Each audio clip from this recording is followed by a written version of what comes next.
So I want to start by offering you a free, no-tech life hack. And all it requires of you is this, that you change your posture for 2 minutes. But before I give it away, I want to ask you to right now do a little audit of your body and what you're doing with your body. So how many of you are sort of making yourselves smaller? Maybe you're hunching, crossing your legs, maybe wrapping your ankles. Sometimes we hold on to our arms like this. Sometimes we spread out. I see you. So I want you to pay attention to what you're doing right now. We're going to come back to that in a few minutes, and I'm hoping that if you sort of learn to tweak this a little bit, it could significantly change the way your life unfolds. So we're really fascinated with body language, and we're particularly interested in other people's body language. You know, we're interested in, like, you know,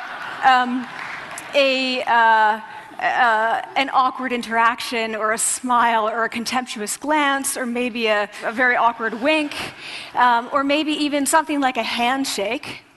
Here they are arriving at number 10, and look at this lucky policeman gets to shake hands with the President of the United States. Oh, and here comes the Prime Minister of it. No.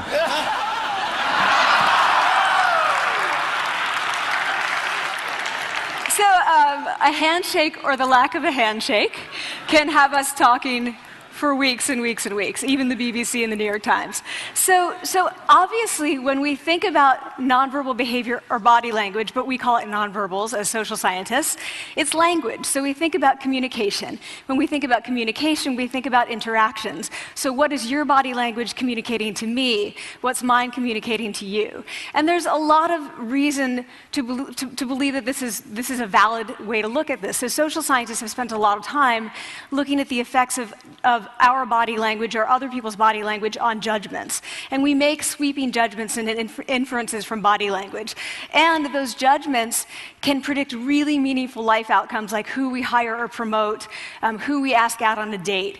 For example, Nalini Ambady, a researcher at Tufts University, shows that when people watch 30-second soundless clips of real physician-patient interactions, their judgments of the physician's niceness predict whether or not that physician will be sued.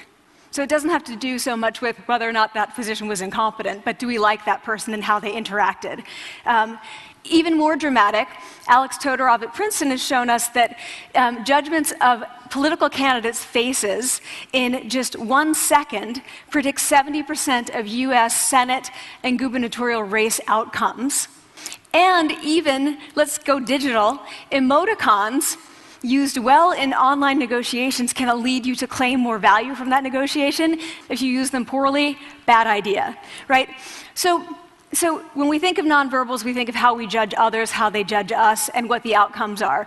We tend to forget, though, the other audience that's influenced by our nonverbals, and that's ourselves. We are also influenced by our nonverbals, our thoughts and our feelings and our physiology. So what nonverbals am I talking about? I'm a social psychologist. I study prejudice, and I teach at a competitive business school. So it was inevitable that I would become interested in power dynamics. I became especially interested in nonverbal expressions of power and dominance. And what are nonverbal expressions of power and dominance? Well, this is what they are. So in the animal kingdom, they are about expanding. So you make yourself big, you stretch out, you take up space, you're basically opening up. It's about opening up. And this is true across the animal kingdom. It's not just limited to primates, and humans do the same thing. So they do this both when they have power sort of chronically, and also when they're feeling powerful in the moment. And this one is especially interesting because it really shows us how universal and old these expressions of power are. This expression, which is known as pride, Jessica Tracy has studied, she shows that people who are born with sight and people who are congenitally blind do this when they win at a physical competition.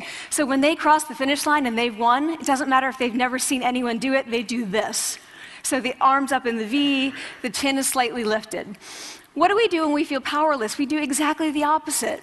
We close up, we wrap ourselves up, we make ourselves small. We don't want to bump into the person next to us. So again, both animals and humans do the same thing. And this is what happens when you put together high and low power. So what we tend to do when it comes to power is that we complement the other's nonverbals. So if someone's being really powerful with us, we tend to make ourselves smaller. We don't mirror them, we do the opposite of them. So I'm watching this behavior in the classroom, and what do I notice? I notice that MBA students really exhibit the full range of power nonverbals. So you have people who are like caricatures of alphas, like really coming into the room. They get right into the middle of the room before class even starts, like they really want to occupy space. When they sit down, they're sort of spread out. They raise their hands like this. You have other people who are virtually collapsing when they come in. As soon as they come in, you see it. You see it on their faces and their bodies, and they sit in their chair and they make themselves tiny, and they go like this when they raise their hand. I noticed a couple things about this. One, you're not going to be surprised. It seems to be related to gender. So women are much more likely to do this kind of thing than men. Women feel chronically less powerful than men, so this is not surprising. But the other thing I noticed is that it also seemed to be related to the extent to which the students were participating and how well they were participating. And this is really important in the MBA classroom because participation counts for half the grade. So business schools have been struggling with this gender grade gap. You get these equally qualified women and men coming in, and then you get these differences in grades, and it seems to be partly attributable to participation. So I started to wonder, okay, so you have these people coming in like this, and they're participating. Is it possible that we could get people to fake it, and would it lead them to participate more? So my main collaborator, Dana Carney, who's at Berkeley, and I really wanted to know, can you fake it till you make it? Like, can you do this just for a little while and actually experience a behavioral outcome that makes you seem more powerful?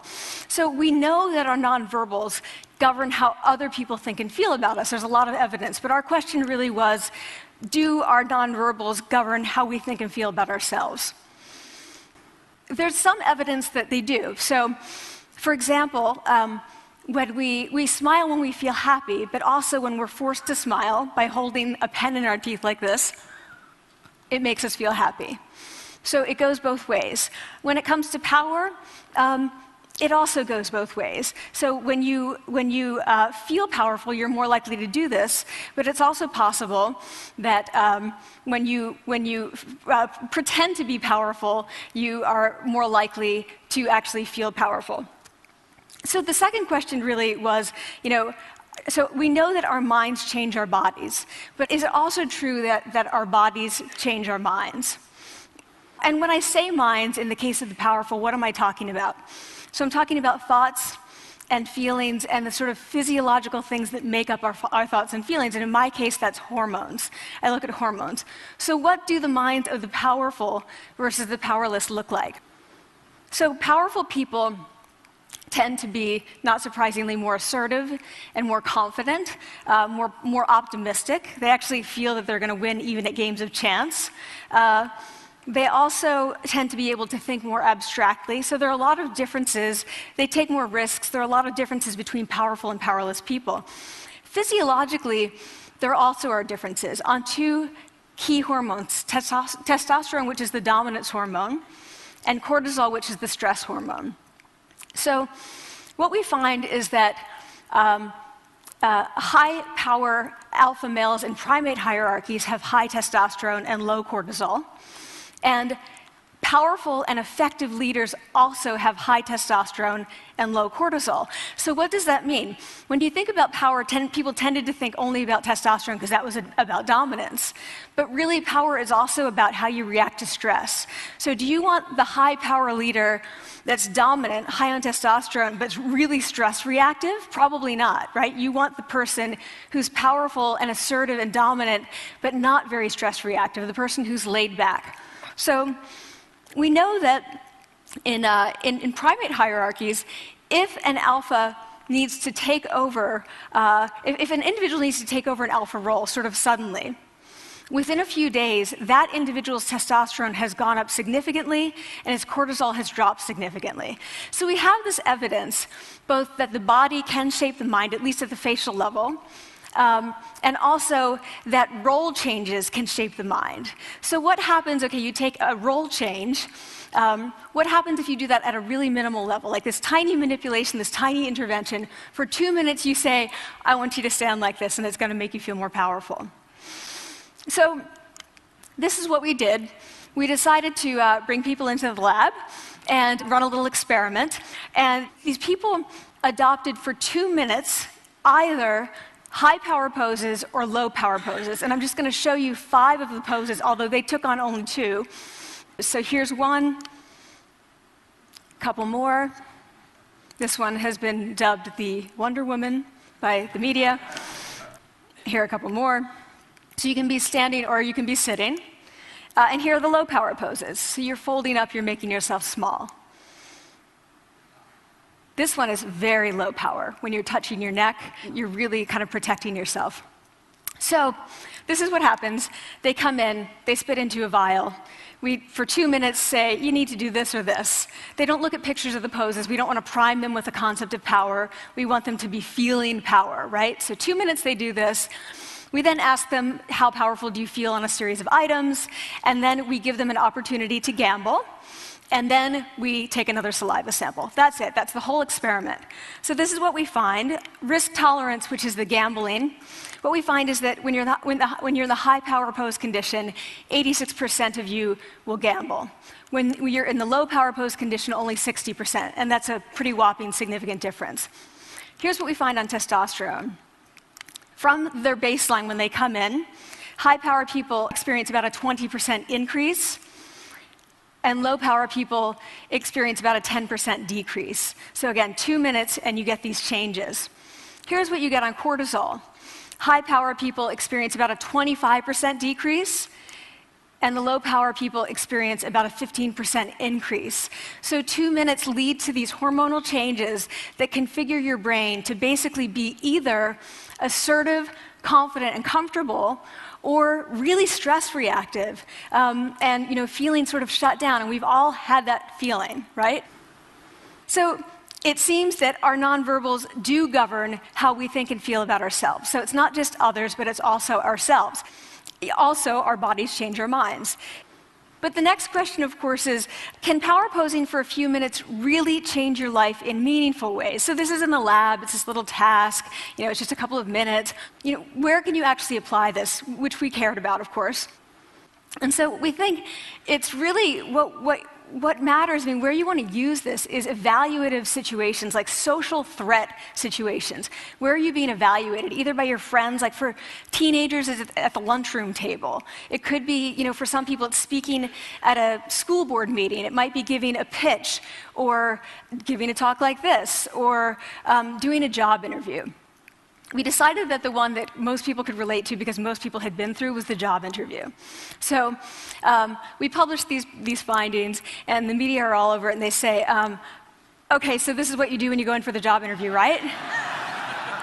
So we were, of course, horrified and said, oh my God, no, that's not what we meant at all, for numerous reasons. No, don't do that. Again, this is not about you talking to other people, it's you talking to yourself.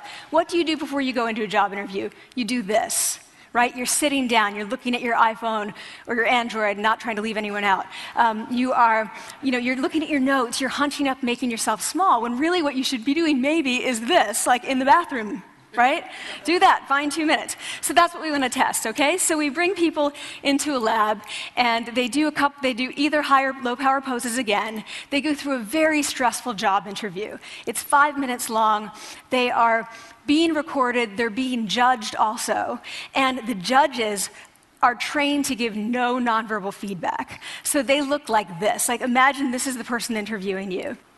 So for 5 minutes, nothing. And this is worse than being heckled. People hate this. It's what Marianne LaFrance calls standing in social quicksand. So this really spikes your cortisol. So this is the job interview we put them through, because we really wanted to see what happened. We then have these coders look at these tapes, 4 of them. They're blind to the hypothesis, they're blind to the conditions. They have no idea who's been posing in what pose. And they end up looking at these sets of tapes and they say, oh, we want to hire these people, all the high power posers. We don't want to hire these people. We also evaluate these people much more positively overall. But what's driving it? It's not about the content of the speech. It's about the presence that they're bringing to the speech. We also, because we rate them on all these variables related to sort of competence, like how well structured is the speech? How good is it? What are their qualifications? No effect on those things. This is what's affected, these kinds of things. People are bringing their true selves, basically. They're bringing themselves. They bring their ideas, but as themselves, with no residue over them. So this is what's driving the effect or mediating the effect. So when I tell people about this, that our bodies change our minds and our minds can change our behavior and our behavior can change our outcomes, they say to me, it feels fake, right? So I said fake it till you make it. Like, it's not me. Like, I don't want to get there and then still feel like a fraud. I don't want to feel like an imposter. I don't want to get there only to feel like I'm not supposed to be here. And that really resonated with me because I want to tell you a little story about being an imposter and feeling like I'm not supposed to be here. When I was 19, I was in a really bad car accident. I was thrown out of a car, rolled several times. I was thrown from the car, and I woke up in a head injury rehab ward. And I had been withdrawn from college, and I learned that my IQ had dropped by 2 standard deviations, which was very traumatic. I knew my IQ because I had identified with being smart, and I had been called gifted as a child. So I'm taken out of college. I keep trying to go back. They say, you're not going to finish college. Like, just, there are other things for you to do, but that's not going to work out for you. So I really struggled with this. And I have to say, having your identity taken from you, your core identity, and for me it was being smart, having that taken from you, there's nothing that leaves you feeling more powerless than that. So I felt entirely powerless. I worked and worked and worked, and I got lucky and worked and got lucky and worked. Eventually I graduated from college. It took me 4 years longer than my peers. And I convinced someone, my angel advisor, Susan Fisk, to take me on. And so I ended up at Princeton, and I was like, I am not supposed to be here. I am an imposter. And the night before my first year talk, and the first year talk at Princeton is a 20-minute talk to 20 people. That's it. I was so afraid of being found out the next day that I called her and said, I'm quitting. She was like, you are not quitting, because I took a gamble on you and you're staying. You're going to stay, and this is what you're going to do. You're going to fake it.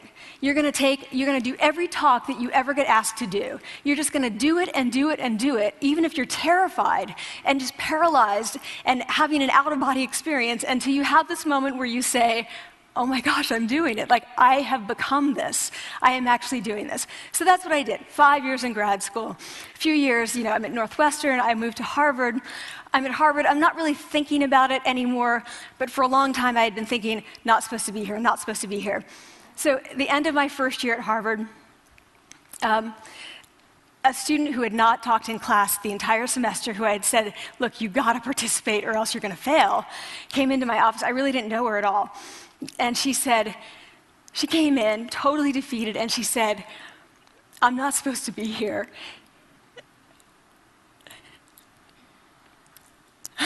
And that was the moment for me, because 2 things happened. One was that I realized, oh my gosh, I don't feel like that anymore. I don't feel that anymore, but she does, and I get that feeling. And the second was, she is supposed to be here. Like, she can fake it, she can become it. So I was like, yes, you are. You are supposed to be here, and tomorrow you're going to fake it, you're going to make yourself powerful, and, you're going to...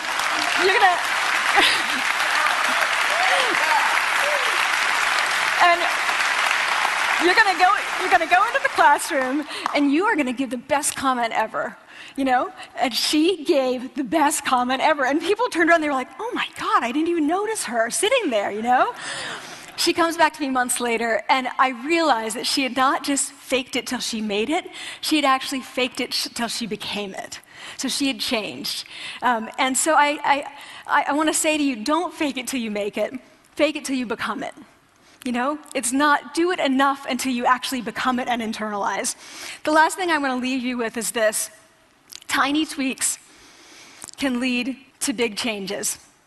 So this is 2 minutes. 2 minutes, 2 minutes, 2 minutes. Before you go into the next stressful, evaluative situation, for 2 minutes, try doing this in the elevator, in a bathroom stall, at your desk behind closed doors. That's what you want to do. Configure your brain to cope the best in that situation. Get your testosterone up, get your cortisol down. Don't leave that situation feeling like, oh, I didn't show them who I am. Leave that situation feeling like, oh, I really feel like I got to say who I am and show who I am. So I want to ask you first, both to try power posing, and also I want to ask you to share the science, because this is simple. I don't have ego involved in this. Give it away, share it with people, because the people who can use it the most are the ones with no resources and no technology and no status and no power. Give it to them, because they can do it in private. They need their bodies, privacy, and 2 minutes, and it can significantly change the outcomes of their life. Thank you.